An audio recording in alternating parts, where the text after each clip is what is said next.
Hello friends. इस video में हम बात करने वाले हैं कि नेक्स्ट वीक जो है वो मार्केट के लिहाज से कैसा रहेगा। तो चलिए उससे पहले जो हम बात कर लेते हैं कि जो पिछला महीना था नवंबर का महीना, वो महीना मार्केट को कैसा निकला। देखिए 20,000 से ऊपर मार्केट चल रहा है, ऑल टाइम हाई एक तरह से चल रहा है। और पिछले नवंबर महीने में बहुत अच्छा परफॉर्मेंस रहा है। मार्केट 4.5% देखिए ऊपर गया है और मार्केट इस तरीके से ऊपर गया है, लगातार ऊपर गया है। बिल्कुल इस तरह से जो दिखाया है ना परफॉर्मेंस, यही परफॉर्मेंस मार्केट दिसंबर में भी रिपीट कर सकता है।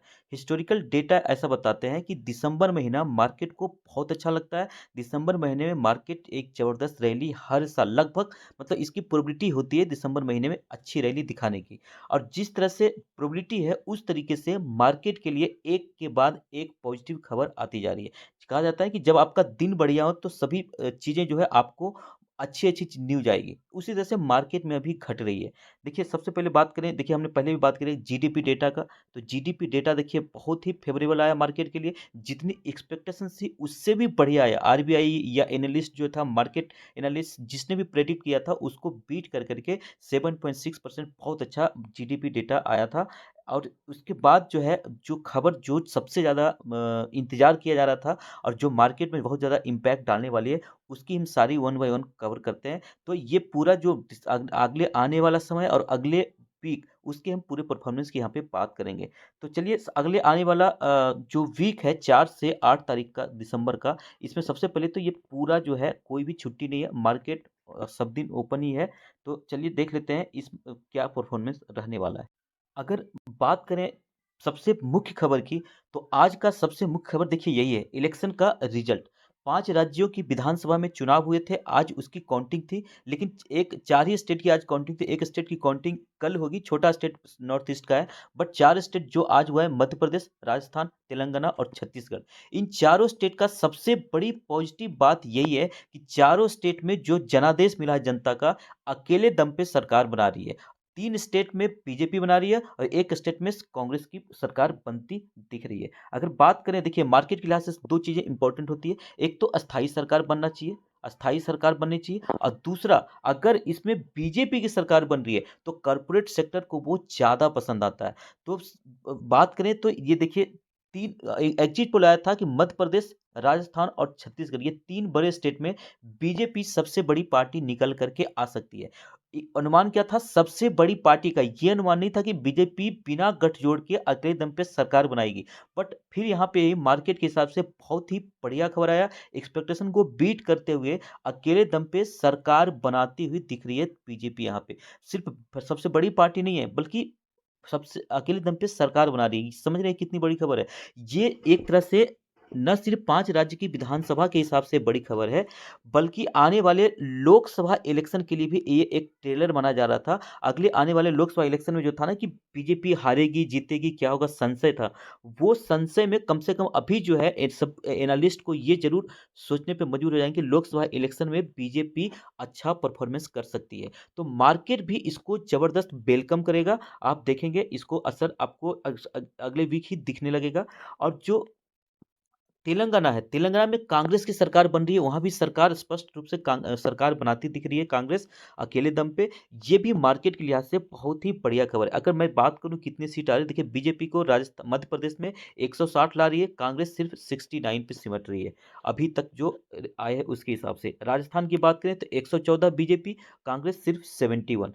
तेलंगाना की बात करें, तेलंगाना में देखिए कांग्रेस 68 अकेले दम पे यहाँ भी सरकार बना रही है, और दूसरी जो सेकंड नंबर की बीआरएस है वो सिर्फ 38। अगर छत्तीसगढ़ की बात करें, छत्तीसगढ़ में देखिए बीजेपी 48, 46 चाहिए, 48 यहाँ भी ला रही है। तो ये बिल्कुल स्पष्ट जनादेश जो आया है, ये मार्केट में बहुत बढ़िया है। कल आपको गैप अप ओपनिंग देखने को मिल सकता है, और न सिर्फ कल बल्कि आने वाले समय में लोकसभा इलेक्शन तक इसका असर दिखेगा मार्केट में। और लोकसभा इलेक्शन जो है ना बहुत दूर है, तब तक आपको एक बहुत बढ़िया रीजन मिल गया मार्केट को ऊपर जाने का और इन्वेस्टर्स को पैसा बनाने का। तो ये हमारे लिए बहुत पॉजिटिव खबर है, और इसका असर आप देखेंगे ज़रूर आपको मार्केट पे दिखने वाला है। सबसे बड़ी खबर आज की यही है। नेक्स्ट अगर बात करें तो अगले वीक या इस अगले वीक जो है आरबीआई एमपीसी की बैठक है। आरबीआई एमपीसी की बैठक है। देखिए दिसंबर 6 से दिसंबर 8, तो नेक्स्ट वीक ये भी बहुत इंपॉर्टेंट रहने वाला है। अब जो आपको सभी को बताया कि आरबीआई जो इंटरेस्ट रेट बढ़ाएगी कि घटाएगी, और एक यूएस का फेडरल रिजर्व, ये दोनों जो है खास करके बहुत बड़ा इम्पैक्ट डालती है इंडियन इक्विटी मार्केट पे। जो इंटरेस्ट रेट बढ़ेगा कि घटेगा, तो दोनों की बैठक दिसंबर महीने में है। नेक्स्ट वीक दिसंबर 6 से दिसंबर 8 में आरबीआई की बैठक है, और इसके बाद 12 तारीख को, इसके बाद वाले वीक में जो है 12 दिसंबर के आसपास, उसमें जो है उसका बैठक है यूएस फेडरल रिजर्व का।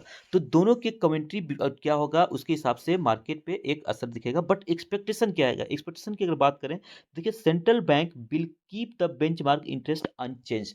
तो सबसे पहले जो आरबीआई की बैठक नेक्स्ट वीक होने जा रही है, उसमें ये एक्सप्रेशन है कि इंटरेस्ट रेट अनचेंज होगा। तो इंटरेस्ट रेट दोनों की बात किया जाए, चाहे यूएस फेडरल रिजर्व की, चाहे तो यहाँ आरबीआई की, दोनों इंटरेस्ट रेट में कोई परिवर्तन नहीं करेगी।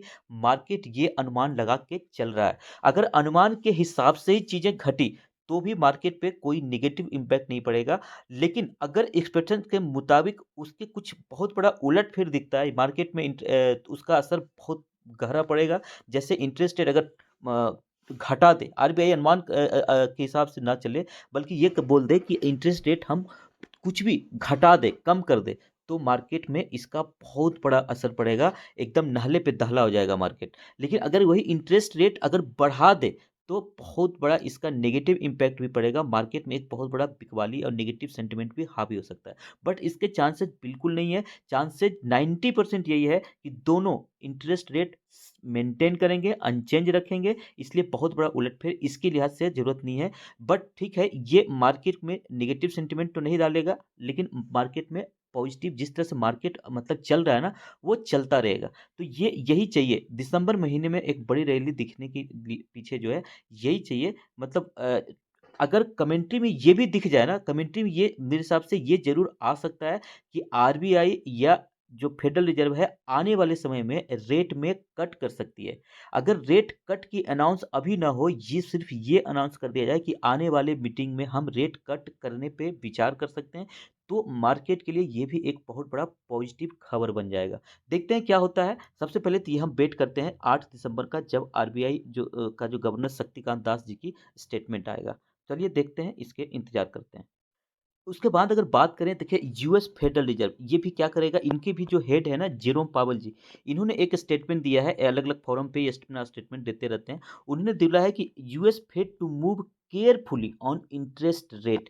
इन्होंने जो स्टेटमेंट दिया है उसका सार भी यही है, निकल के आ रहा है। उन्होंने बोला है जो इंटरेस्ट रेट जो फेडरल रिजर्व अभी लेके चल रहा है, वो अभी इकोनॉमी पे काम कर रही है, वर्क कर रही है। तो अभी जो है उसके हिसाब से अगर सार अगर निकालने की बात करें, तो वही निकल के आ रहा है कि ये भी इंटरेस्ट रेट में कोई चेंज करने वाले नहीं जा रहे हैं निकट भविष्य में। बट ठीक है, इनकी भी कमेंट्री जो आएगी, फाइनल जो आएगी, वो स्टेटमेंट, वो जो बैठक हो उसके बाद वो देखना पड़ेगा कि उसमें कुछ ऐसे इंडिकेशन देते हैं कि इंटरेस्ट रेट फ्यूचर में कम होगा कि नहीं होगा। बट ये उम्मीद जताई जा रही है कि 2024 में कट तो जरूर आएंगे।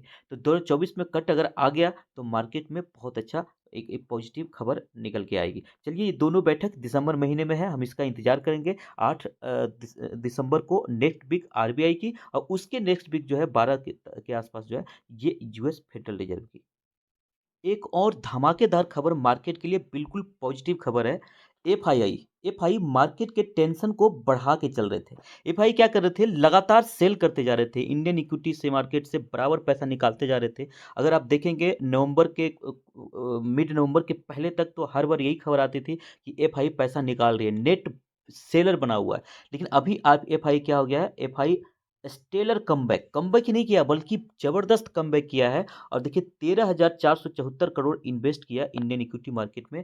ये न्यूज आ रही है। अगर आप इसको थोड़ा सा डिटेल में देखें, तो ये क्या आ रही है, R F I have made a stellar comeback in Indian market over the countries strong macro economic fundamentals, resilience shown by the economy and domestic markets. तो जो डोमेस्टिक मार्केट है या जो इंडियन इकोनॉमी है, वो जबरदस्त तरीके से रिकवरी कर रही है। एफआई लगातार सेलिंग किया, बट बहुत खास इंपैक्ट नहीं पड़ा। जिस तरह से बिकवाली हुई है, मार्केट बहुत ज़्यादा टूट सकता था, बट उसको काउंटर कर रही है लगातार डीआई। जितनी एफआई बेच रही है, उतनी डीआई लगभग खरीद रही है। मतलब दोनों में एकदम बराबरी का टक्कर चल रहा है। वो नेट सेलर होते हैं, तो डीआई नेट बायर हो जाते थे। बट अभी अगर डीआई सपोज मानिए कि डीआई भी खरीदेंगे, डोमेस्टिक इंस्टीट्यूशनल इन्वेस्टर भी खरीदेंगे और एफआई भी नेट खरीदना स्टार्ट कर देगा, तो दोनों मिल करके अगर जब खरीदेंगे तो मार्केट में कितनी बड़ी रैली आ सकती है। एफआई जो है इनको फोमो हो गया, इनको लगने लगा कि देखो इंडियन मार्केट तो बहुत अच्छा कर रहा है, जीडीपी डेटा वगैरह सब बहुत अच्छे आ रहे हैं, तो कहीं ऐसा ना हो कि मैं एक इस रैली जो एक बहुत बड़ी रैली दिखाए इंडियन मार्केट और हम मिस ना कर दें। इसलिए उस डर से एफआई जो बाहर निकले थे वो वापस इंडियन मार्केट में आ रहे हैं कि एक बहुत बड़ी रैली आ सकती है, क्योंकि क्योंकि इंडियन मार्केट जो है एकदम बहुत लगातार अच्छा परफॉर्मेंस करते जा रहा है, तो हम मिस ना कर दें, तो वापस वो नेट जो सेलर थे नेट बायर बन गए हैं। अगर आप देखेंगे emerged as net buyers of Indian equities for the 6 straight session. Last 6 दिन का जो ट्रेडिंग सेशन रहा है, हर दिन जिन्होंने नेट बाइंग किया है, जो नेट सेलर हो रहे थे, मतलब ऐसा नहीं कि 1-2 दिन खरीदे हैं, लगातार 6 दिन खरीदारी करने का मतलब है कि अब ये मूड बना चुके हैं कि हमें वापस इंडियन मार्केट में पैसा डालना है। इसमें और आपको एग्रेशन दिखेगा इनका, अभी तो थोड़ा बहुत पैसा डाल रहे हैं, जब फुल फोर्स से ये पैसा डालना स्टार्ट कर देंगे तो ये मार्केट को बहुत ऊपर तक लेके जा सकते हैं। बहुत जल्द ये जो है मार्केट ना 21,000 के लेवल को टच कर सकता है। 21,000 के लेवल को आप ये नोट करके चलिए, अगर 21,000 के लेवल को टच करता है तो सबके पोर्टफोलियो में बहुत लंबा उछाल देखने को मिलेगा। तो एक के बाद एक, जैसा मैंने कहा, पॉजिटिव खबरें आती जा रही है। अगर जैसे देखिए इजराइल और हमास की भी बात करें तो अभी शांति चल रहा था, अभी मतलब उसमें भी जिस एग्रेशन के साथ युद्ध चल रहा था उसमें विराम आ चुका है। अगर इजराइल दोबारा स्टार्ट करता भी युद्ध है तो उसको उस तरीके से इम्पोर्टेंस नहीं मिलेगा या उस तरह से इम्पैक्ट उसका नहीं डलेगा जिस तरह से स्टार्टिंग में था। तो हर चीज़ पॉजिटिव इंडिया के लिए होते जा रहा है, इंडियन मार्केट के लिए। चलते-चलते चलिए बात कर लेते हैं ये क्रूड ऑयल प्राइस कैसा चल रहा है। तो ब्रेंट क्रूड ऑयल प्राइस इसकी भी देखेंगे तो लगातार ये नीचे चल रहा है, डाउन चल रहा है। अगर मैं इसका 6 महीने का इसका लगाता हूँ चार्ट, तो देखिए ये क्रूड ऑयल के प्राइस ऊपर जा रहा था। अगर क्रूड ऑयल के प्राइस ऊपर जाएगा तो जो स्टॉक मार्केट है वो उल्टा चलता है, वो नीचे जाएगा। आप देखेंगे अक्टूबर तक जो है ये ऊपर जा रहा था। आप देखिए अक्टूबर तक मार्केट में किस तरीके से गिरावट थी। अक्टूबर के बाद ये नीचे आया। देखिए मार्केट किस तरह से ऊपर जा रहा है। नवंबर महीने में कितना अच्छा परफॉर्मेंस किया मार्केट ने। तो ये जो है ना ये लो के आसपास चल रहा है। ये अगर आप देखेंगे तो ये लो के आसपास चल रहा है और उम्मीद ये है कि ब्रेंट ऑयल जो प्राइसेज है वो नीचे ही अभी रहेगा। तो ये भी अभी डोमेस्टिक मार्केट जो है, इक्विटी मार्केट, उसको सपोर्ट कर रहा है एक तरह से। तो ये लास्ट जो फ्राइडे को भी ये 2% डाउन हुआ है। तो इस हिसाब से भी देखें तो ये भी मार्केट के लिए बिल्कुल पॉजिटिव है। तो हर चीज़ जो है ना मार्केट से फेवरेबल चल रही है। मार्केट के दिन आ चुके हैं एक तरह से कहिए, इसमें बहुत अच्छा पैसा लोगों का बन सकता है। चलिए देखते हैं कैसा परफॉर्मेंस रहता है, बट जो एक्सपेक्टेशन है, जो फोरकास्ट हो सकता है, उसके बारे में मैं बात कर रहा हूँ। एक्चुअल कई बार चीज़ें बदल भी जाती है, चीज़ें कई बार अनएक्सपेक्टेड चीज़ें घटता है, उसके हिसाब से चीज़ें बदल जाती है। बट जो अनुमान है यही है, दिसंबर महीना बहुत अच्छा गुजरने वाले हैं। आप चेयर करिए, अपना पोर्टफोलियो देखिए और खुश रहिए। चलिए ये जानकारी अगर आपको अच्छी लगी तो वीडियो को लाइक करिए, शेयर करिए और चैनल को सब्सक्राइब करिए, ताकि हम और ऐसे अच्छे-अच्छे वीडियो आपके लिए लाते रहें, अपडेट लाते रहें। थैंक यू, धन्यवाद।